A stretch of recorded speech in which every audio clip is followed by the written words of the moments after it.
वे भी फडणवीस जी ने मुझे फ़ोन करके कहा कि कोई मजबूरी थी। मैंने भी उनसे पूछा कि अलग अलग खबरें जो हमारे सोशल मीडिया पे आ रही है, तो मुझे आप मजबूरी बता दीजिए ताकि मैं भी लोगों को कह सकूं कि ऐसी क्या मजबूरी थी। पर उन्होंने वो कहा नहीं कि क्या मजबूरी थी, बस उन्होंने इतना ही कहा कि मेरी मजबूरी आप समझ लीजिए और हमें ये निर्णय लेना पड़ा।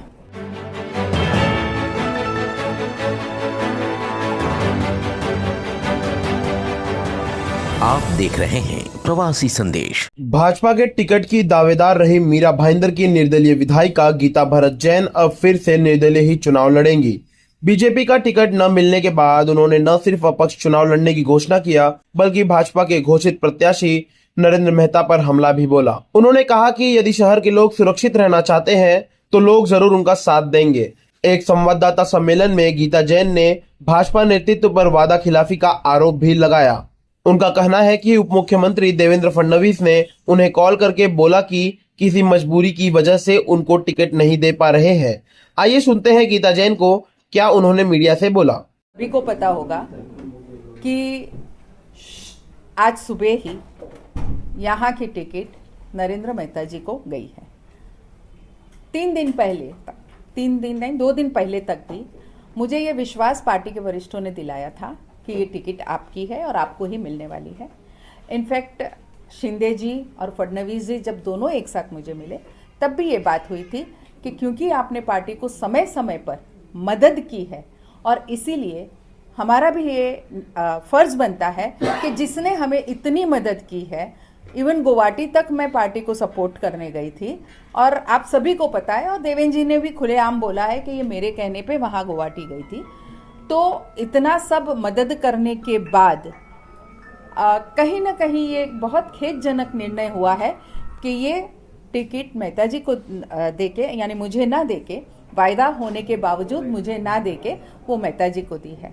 लेकिन शायद ये किस वजह से दी गई है ये मुझे नहीं मालूम। आज सुबह भी फडणवीस जी ने मुझे फ़ोन करके कहा कि कोई मजबूरी थी। मैंने भी उनसे पूछा कि अलग अलग खबरें जो हमारे सोशल मीडिया पे आ रही है, तो मुझे आप मजबूरी बता दीजिए ताकि मैं भी लोगों को कह सकूं कि ऐसी क्या मजबूरी थी।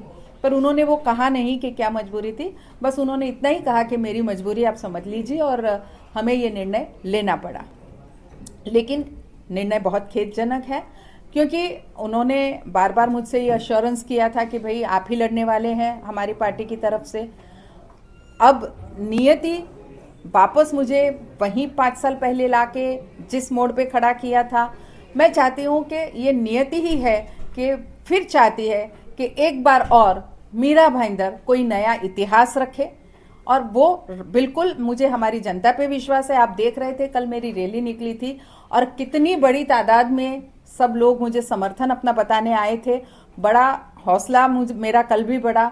और बस मैं आज आप सबसे ये ज़रूर कहना चाहूँगी कि अब ये इलेक्शन गीता जैन, नरेंद्र मेहता वर्सेस ऐसा कुछ भी नहीं है। ये जनता का अपना इलेक्शन है। अगर यहाँ की जनता बिल्डर से लेके रिक्शा वाले तक, गृहिणी से लेके हमारे कॉलेज जाने वाले बच्चों तक, उनको लगता है कि हमें सुरक्षित रहना है, उनको लगता है कि हमारे शहर को सुरक्षित रखना है, तो निर्णय भी उनको लेना है। मेरे गीता जैन के पक्ष में ये लड़ाई भी मेरी जनता को ही लड़नी है और वो अपने लिए लड़नी है। जनता को खुद ने अपनी लड़ाई अपने लिए लड़नी है।